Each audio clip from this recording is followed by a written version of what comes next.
அந்த ஹிஜ்ரத்தை வைத்து தான் ஆண்டினுடைய துவக்கம் ஆரம்பமானது என்பதும், அதிலே முஹர்ரம் மாதத்தை முதல் மாதமாக வைக்க வேண்டும் என்றும் முடிவு செய்யப்பட்டு அன்றிலிருந்து இன்று வரை அது கடைபிடிக்கப்படுகிறது.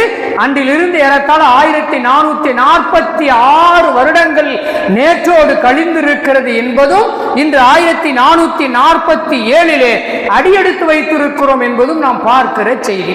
அன்பிற்கினியவர்களே, இது வரலாற்று நிகழ்வு ஒன்று. வருடம் தோன்றியதற்கான வரலாற்று நிகழ்வு.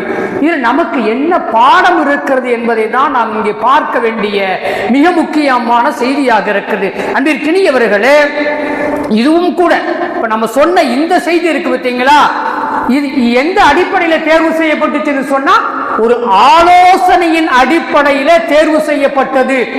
நான் தான் ஜனாதிபதி, நானே ஒன்னு சொல்றேன், எடுத்து செயல்படுங்க அப்படின்னு சொல்லாம, எப்படி நம்ம தேசத்துல நம்முடைய பிரதமர் இன்னையிலிருந்து 1000 ரூபாய் நோட்டு செல்லாது, பழைய 500 ரூபாய் நோட்டு செல்லாதுன்னு சொல்லி திடீர்னு நைட்ல எப்படி அறிவிச்சாரோ அது மாதிரி அறிவிக்காம, அதே போல இனி வக்ஃப் சொத்துகளுக்கெல்லாம் இன்னென்ன சட்டங்கள் இப்படி இப்படி எல்லாம் என்று தான் தோன்றித்தனமாக அறிவித்துக் கொண்டிருக்கிறார் அல்லவா, ஒன்றிய அமைச்சர் அறிவித்துக் கொண்டிருக்கிறார் அல்லவா, அதுபோன்று தான்றோடித்தனமாக இல்லாமல், தானாக எதையும் யோசனையின்றி எடுத்து மக்களிடத்திலே சொல்லாமல், உமரே ஃபாரூக் ரலியல்லாஹு தஆலா அவர்கள் ஒரு ஆலோசனையை நடத்தி இருக்கிறார்கள் என்பதும், நல்ல கருத்துக்களை உருவாக்குவதும், சமூகத்திற்கு பயன் தரக்கூடிய செய்திகளை சமூகத்திலே விட்டு செல்வதும் ஒரு ஆலோசனை அடிப்படையிலே இருக்க வேண்டும் என்பது நாம் இந்த ஹிஜ்ராவை தேர்ந்தெடுத்த இந்த நிகழ்விலிருந்து நாம் பெறுகிற முதல் படிப்பினையாக இருக்கிறது,